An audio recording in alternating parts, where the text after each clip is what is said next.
Create a life of entrepreneurial freedom with insights from successful creatives, entrepreneurs, and investors. Discover how they overcame challenges and turned their biggest dreams into reality.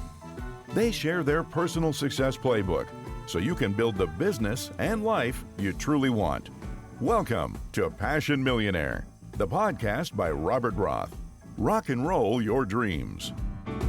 Welcome to today's episode of the Passion Millionaire Podcast. I'm, as always, excited, but today especially, to have a guest on who is part of several really big projects, startups that grew really big as well. He was involved in a lot of corporate projects and corporate companies. He has built startups, funded companies, has raised a lot of money. He will explain details in a second. He has been part of exits of companies, and he's even been an advisor to President Trump. So I think let's all welcome Kurt Uhlir today. And please take the opportunity, Kurt, to reintroduce yourself. And I'm glad to have you here today. Yeah, I'm excited to be here. Thank you for that. Yeah, I mean, I can add just a little bit to that. I mean, all of that's true. I mean, I've got 20 years of scaling high growth companies. Now, I mean, I started as an entrepreneur like at 14 and had to form 2 LLCs in the United States because I had enough employees and it was growing.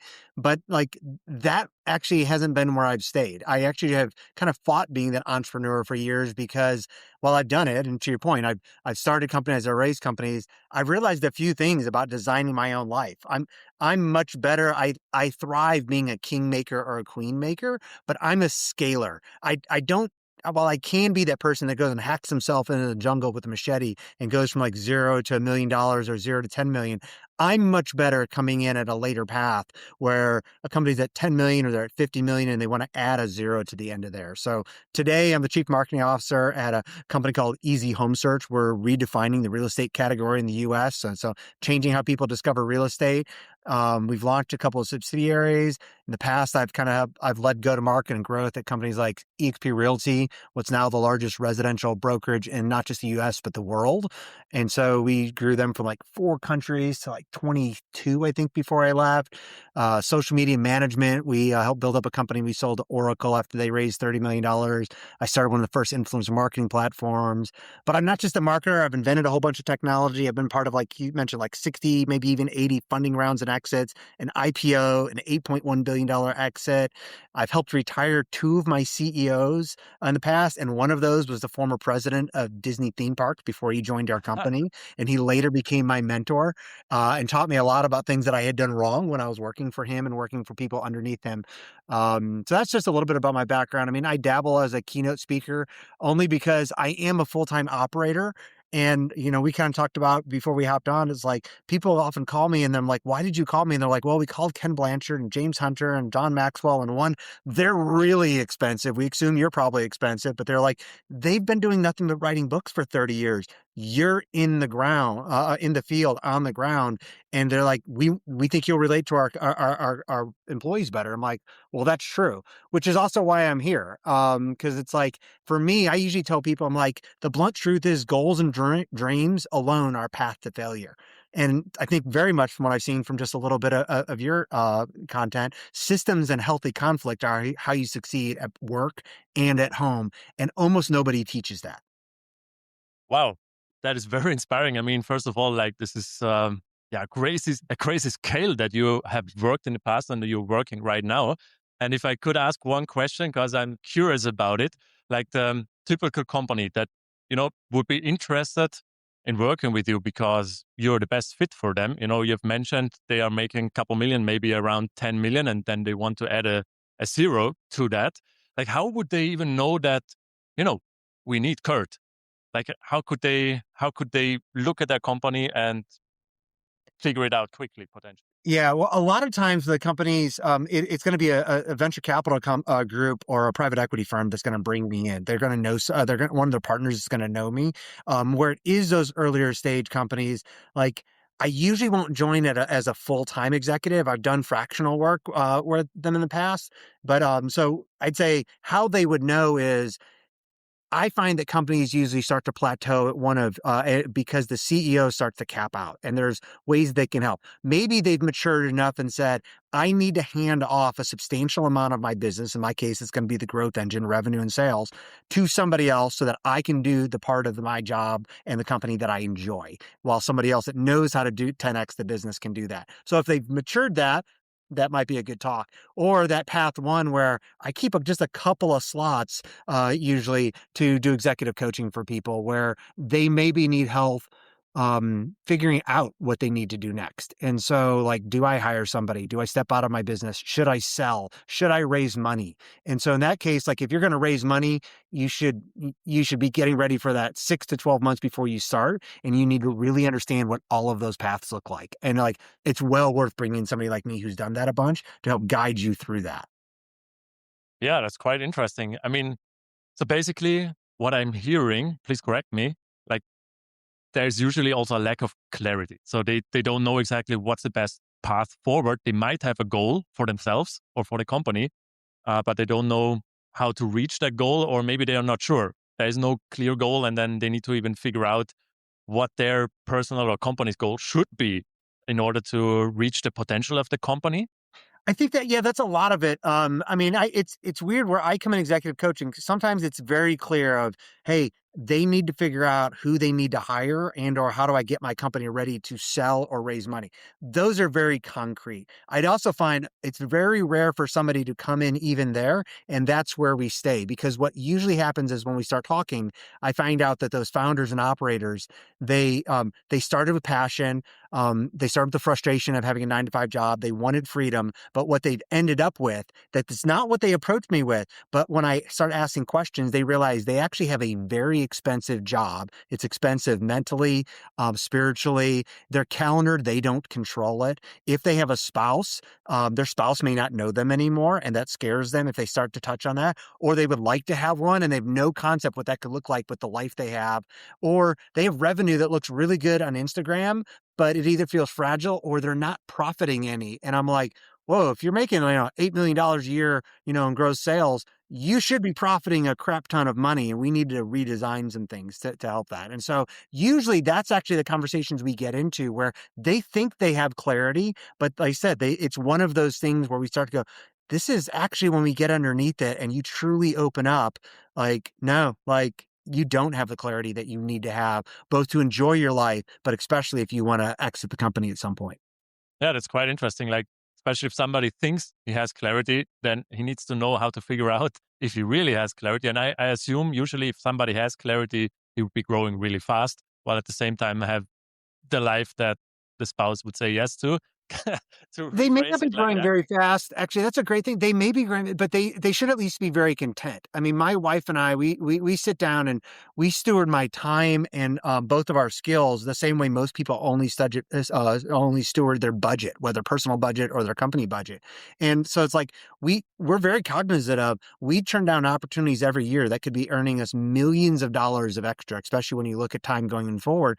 But why? Because I have a 4-year-old and I have a 6-year-old at home. And so it's like, yeah, like I spent like 7 hours this weekend at our mountain property helping both of them or them helping me plant azalea bushes and hydrangeas across the property and hundreds of bulbs for daffodils that will come up in the spring. I could have hired that out, but I'm not raising kids. I'm raising adults. And so my wife and I have intentionally chosen to not grow things the way we could, to not be a full-time coach so that I can spend time with the little ones and with her.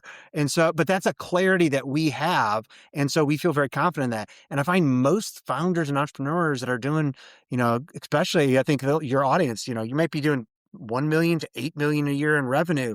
They don't have that confidence. They're concerned when they're not working. Now, I work way more than most people because I love working. I love people I work with.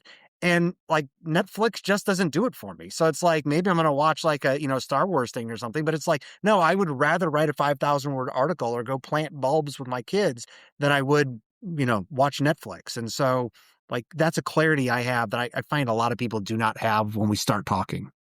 Yeah, that's quite interesting.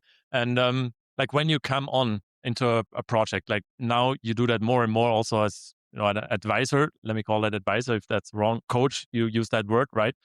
Um, I'd be curious, what is usually the transformation? And ideally, if you have an example, not out of a coaching perspective, but the projects that you have worked in, as an operating executive, like if you can pick out one of the projects or the companies you've worked in and where there was really a huge transformation going on, also through what you have brought to the table. Yeah, I joined as an operating executive thanks to the largest private investor in a SaaS-based company in real estate marketing technology here, based here in Atlanta, and that was right before COVID, and so they brought me on to help figure out what we'd kind of realized that the technology was exceptional compared to their peers, but like, how do we grow this? And so very quickly before I joined, we decided the best way to do this is to make it profitable. It was not; it was costing the investors money, and to go raise an insane amount of money, especially compared to peers that had exited but not raised money to grow. And then COVID happened. And so, well, first of all, we grew during COVID, which was great. We did end up putting an acquisition on the table as opposed to raising money. COVID took that off, but we did end up selling that company to eXp World Holdings that owns eXp Realty we mentioned. And so as part of that deal, like I could have exited, but instead we saw the continued opportunity. And so I became an executive at this now public, mid-market public company and chose to stay, not just like we grew at 89% the year after we sold it. And that wasn't through internal sales, Wow. but I stayed. Yeah. So it's huge transformation for like to be able to have a major exit like that and then grow it again the next year. But I really stayed because the transformation of the people on the team, the CEO at the time, during that time, and stayed with us afterward. I loved working with him, partially because I brought in things about how do I change the work? Well, he came to me and said, "You said something at work that has changed my life, my wife." And I was like, what in the world? Well, most people in technology think about API is how you it's how you access technology. And for me, API is assume positive intent. You have an irate customer, you still need to assume positive intent. You have somebody in your on your employee, assume positive intent. Things work better. Well, I walked through that, and he said I took that home, and when my wife said something, I just decided to assume positive intent behind it and ask questions and see where it would go. And he was like, rather than making up these toxic stories that many of us do in our personal lives. And he goes, it changed everything because it changed how I responded to her, which changed how she responded back. And he was like, our relationship is incredible now because I'm watching you at work walk through. This is why I'm taking longer to change the customer success team because I'm wanting them to grow by themselves and figure things out. And I was like, well, I want to stay here because like I don't have to work. And there's like, a lot of us that have been successful have, and it's like, you can live in Costa Rica. Like most people are like, why do I need to, I don't need to work then. But it's because we enjoy seeing what happened with the people that we work with. And you get to do that in a way. Coaching is great, but when somebody's working with you or you're working shoulder to shoulder, that's how life change happens. Yeah, that's quite interesting. So basically what I'm hearing between the lines, what people become when they work with you, like they become better leaders. They figure out how to lead their team better, their home better, and it all goes together. So what would you say, having, the wife of this person react better to him and, having a great home, has done in return also again for the company? Well, in the medium and long term, it makes the companies much more resilient because both when people are more stable at home, they're having different conversations where like we were at 2 crunch periods within that company. And so we all went home and had conversations, those of us with partners and spouses, about what expectations would look like. And so my wife knew at that time that Tuesdays and Thursdays were I am going to work as late as I possibly need to, and you may not see me until you wake up the next morning type of thing. But that also meant I was going to be home at a reasonable hour on Mondays and Wednesdays and Fridays. And so that's good for me, but it's good for other people. So the company's more resilient.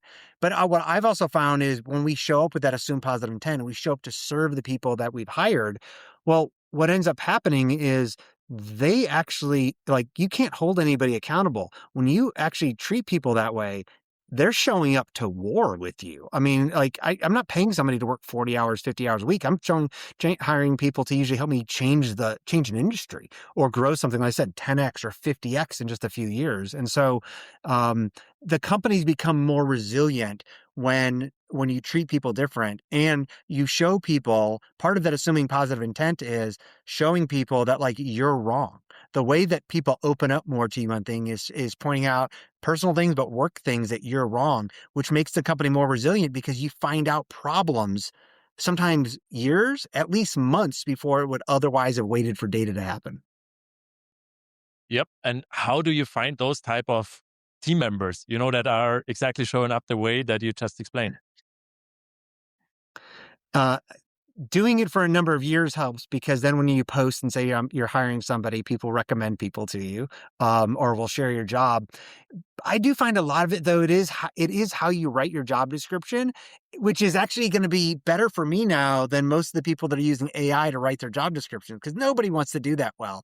And so most people write job descriptions in terms of thinking about skills. And I do that, but I think I care much more about here's the outcomes I'm wanting your role to hit in the first 6 months, 12 months, 18 months.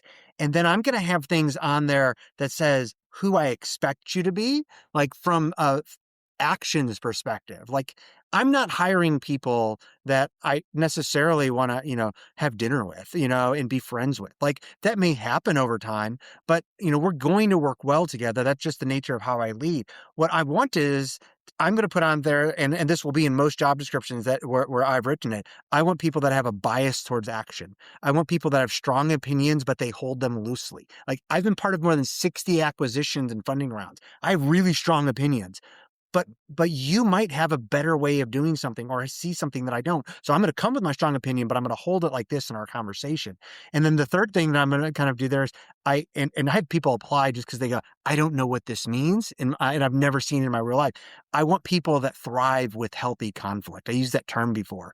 And what that just means is like, there's always conflict when you work with people. But like if you and I were going for a hike and we had both had a vague idea of where we needed to go, and we come to a fork in the middle of the forest, and you think we should go left and I think we should go right, and you just acquiesce to me, and now we get 2 miles down the road and then we're questioning that. Well, now there's animosity. I would much rather you have brought that up 2 miles beforehand or 2 months beforehand at our company and said, hey, I'll go with you. You're the boss, but here's why I think we should go the other direction. That's a healthy conflict. And some people apply, they're just like, I thought all conflict was negative. And I'm like, well, then you should come work for us because like, we'll show you that's not the case. It doesn't have to be. That's quite interesting. And let's say you already have team on board and you change your leadership style, let's say, because somebody got in touch with you, change the leadership style. How would you now, with your new way of seeing leadership, be able to weed out the ones who should, stick with the company long term and the ones who probably should find a better opportunity that is a fit for them? It is a process. And so some of it is a framework where the first thing has to be, and sometimes this one takes a long time, is everybody in the company at any role. So this is a lot easier if you have 6 or 12 people working for you. But I mean, I've been at companies that have 5,000 people. We've worked our way through this. I should be able to any leader should be able to go to any position and ask that person, what are the outcomes that we are expecting from your role? And how do those outcomes help reach the company's and outcomes and goals that we're trying to do? Because those could be different. Like you might be a support engineer for a company. Well, how does that fit into the outcomes we want from that fit into the company hitting whatever business outcome we want for the quarter or the year? Mhm. If each individual can't do that, well, then that's a problem from a management perspective. We haven't walked through to explain the vision, the outcomes we want. So you couldn't possibly hold yourself accountable, or I couldn't hold you accountable if you don't actually know how your job and the outcomes I want out of those tasks contribute. So that's the first step. The next thing has to be with starting to open up, and it's a lot easier to do with one-on-ones, but the boss has to start coming in and pointing out, hey, I might not be right about everything. Here's what I want you to do from your job. And a lot of jobs are very meticulous, but I am pointing out I'm open to you coming back to me with different feedback, or the outcomes the company wants now from step one, the outcomes I'm wanting from your role. if you even have a gut feel that what you're doing isn't going to help either of those, I want you to tell me. And that should be at the end of every one of your one-on-ones with people. And you don't push back. All you can do is ask questions when people have that to clarify, and then you just take it in and you say thank you for it. And then the third part is the most important. You're going to be wrong as the boss. There are things that you do that you realize that things come out from data, or maybe you read something new. And this isn't just like an approach, but you made a decision 6 months or 2 years beforehand that something changes, and you realize it's wrong, that what the decision you made was wrong. Mhm. You have to make that public within your company, and you have to do that public, not just on one-on-ones, but like in an all hands with people. If somebody called you out, I was at a public company and I talk about healthy conflict. I didn't do this well for like 2.5 months with one of my peers. And when it finally came out, I went to somebody in his team and they were like, yeah, I've been seeing it. It's horrible being in meetings with you too. So I made right. And then the next all hands meeting, I told that story, including with permission, his team member is like, what he had seen. What that did was, and what it does if you do that, is it's the only way to reinforce the second step of the framework, where people will actually come to you if they think, because it tells them that you're actually being open to being wrong or hearing negative or contrary things. Because we all have PTSD. I mean, even if you hire a 14 or 17-year-old now, like they still probably worked for somebody who was a bad boss before. And so they've heard people say these things. They heard people put a mission statement and culture statements up on their websites, and then nothing is like that in reality. Right. So you have to tell the stories that show I made a wrong decision. I did this interpersonal thing incorrectly. I wish I would have done it differently. So after that meeting I mentioned, I had 3 different people on the team. We had like a 90-person team come to me privately and say, 2 of them said, I'm having this problem and I don't even know how to bring it up. And somebody else was like, yep, it's not the exact same problem, but they felt comfortable at that point resurfacing. And I mean, this is probably a dozen, maybe 13 or 14 times at that company that I personally had brought something out that I had been wrong with. And still, it took that like 13th time for somebody to go, okay, I now feel comfortable that they actually want to hear the bad stuff. Yeah. Wow, that's quite interesting. Very insightful. And I believe that's hard to do and maybe not even conscious for a lot of people to think like that and then also act like that, especially. Um, that brings me to another question I'd be super curious about, because I mean, the results you bring to the companies, you step your foot in, like, I mean, you're not only multiplying them, but you 10xing them and more. Like, that's crazy type of growth. So I'd be very curious how you go about setting goals for those companies. And is there a difference to set goals for, let's say, the leadership team, the CEO, as well as the team, that are executing the actual work? I'm curious to learn that from you. Yeah, I don't necessarily like goals. I do like systems, and I like controlled risk or tests.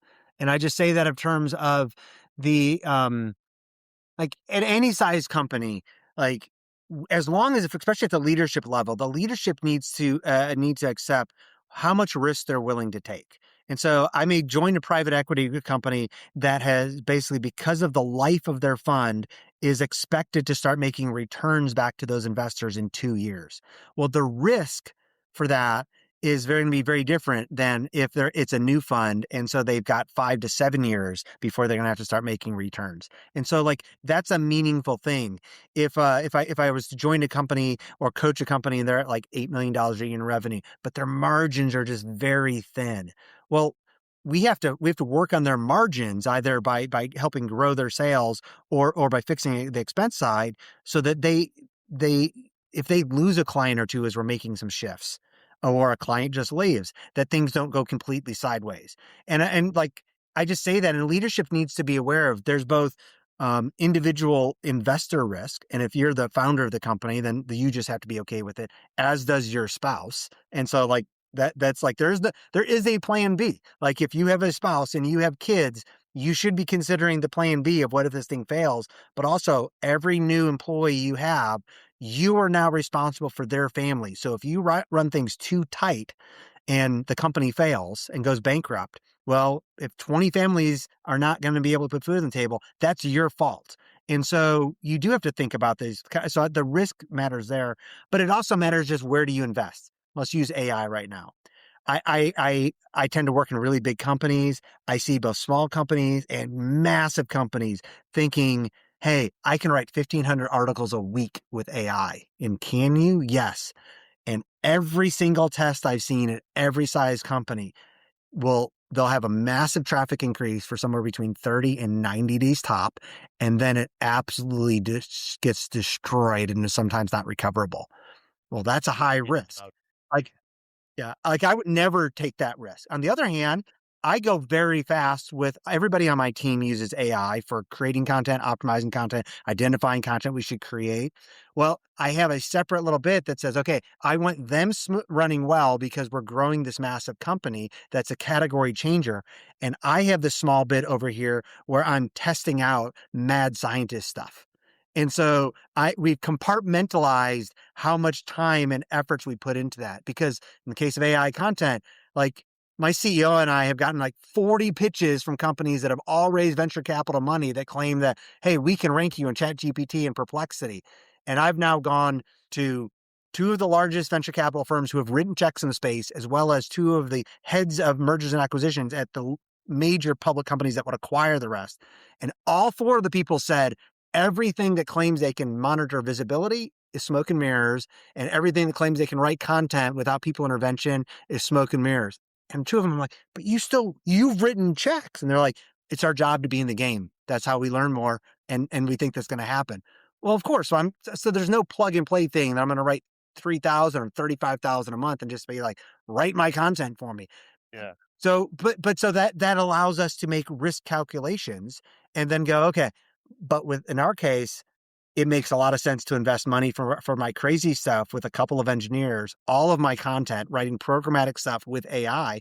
And now I have 750,000 programmatically AI optimized landing pages in the United States. Mm-hmm. So it's how you think about risk. Risk, I think, is probably the better way for leadership. And to some degree, I think even at the individual contributor level, it's both giving them flexibility for risk. And the other side, when you're defining outcomes for them, then so much flexibility happens. In the case of customer support to success, I often am the marketer that wants that because I get all the data, like what are our customers' life actually looks like on support. Well, too many people manage to support, no matter whether you're selling goods or you're selling software, to just close support tickets. And my first thing was, I don't want closed support tickets. I want happy customers. So I would rather our support ticket stay open for 9 months until we fix that bug rather than for somebody to close it out and it come back over and over and over again. Because that way we can keep updating the customer and we're aware of it. And so if you're managing them to, hey, you just have to respond to every ticket and close it out in 4 hours, well, you're going to have an unhappy customer that's going to cancel. Mm-hmm. Yeah. Wow, that's very insightful. That's a different way of thinking about goal setting. So if I need to sum it up, please correct me, but I kind of see it like it's more of giving your leadership team, as well as everybody else in the team, an opportunity to do things, make mistakes, and recover from them in case it was wrong. Yeah. Yeah, I think very much in a company, but you're still moving forward and ideally growing at some point again. Yeah, it's all about building systems and refining systems. To some degree, the more times you can iterate and the faster you can iterate, that's how you get a better path to success. Mm-hmm. Wow, very insightful. I really love that. Thanks for that. And then, we get to the end of this episode, and there's one thing I absolutely have to ask you. Like you said, you've been an advisor to President Trump, so I'd be super curious to hear, how did that happen? Anything you can tell about that? Please leave us. Donating my time and my wife is actually what I credit for it. My wife had helped. pro bono was helping an organization called the Made in America Movement, kind of a chamber of commerce for Made in America companies that qualify for using the Made in the USA country of origin label, and had helped that go from like one of 10 organizations to being the organization.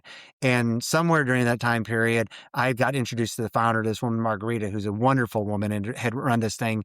And she started taking advice. I became the chairman of the organization of the board, and she stopped taking advice from other people. And so President Trump's first administration had a belief about how they could help the U.S. economy, and they reached out to 11 people in the business world, and all of them either mentioned Margarita, me, or the Made in America movement. And because I had been volunteering my team on their board, Margarita just pointed to me. She's like, "You talk to the press. I don't do that." And I was like, "Well, we took a couple phone calls with them, and when we did the first symposium at the White House, I made it clear. I said, I am going to go, and we have helped bring more than half the companies that will be at this public symposium on C-SPAN, but you are coming." And so she did wonderful with it. But that's literally donating that bit of my time, where, as I mentioned, we steward our time. I loved the mission, both her personal mission and the mission of the organization. And because my wife and I had kind of spent different time but overlapping, that opened doors that I otherwise could not have. Okay, wow, that's quite quite a story. And how did it feel like dealing with President Trump? It was great. I could not speak about it until 48 hours before we went, and it was very polarizing with the comments that I had, even from friends. But it did turn down me accepting some later discussions we had had with them, because I was like, this does not need to be a full-time job. But I'd have been happy to help with no matter who the president was. If Hillary had won that first election, I would have been like, "Can I show up on Thursday?" But Sure. it was not like talking to a politician. I've spoken to politicians. I spoke to people in the administration. My conversations with him were much more like speaking with the businessman. Oh, wow, that's very interesting. Okay, Kurt. Yeah, I'm really really grateful for you being on this episode, and I'm really curious also about maybe comments or people that are reaching out to you. So we want to give the listeners an opportunity to also reach out to you directly. So what would be the best way? And we're going to link that also to the episode. Yeah, I'd say the best way, especially if they would like some of my writings about the topics we talked about, how to approach these conversations, come to my personal website, kurtuhlir.com. Or you can just go to ChatGPT or Perplexity and type, "Tell me about servant leadership from Kurt." And they're all going to, point you back to me as well. Sounds exciting. Kurt, thanks again. See you soon. Yeah, thank you. Go to rockandrollyourdreams.com/podcast.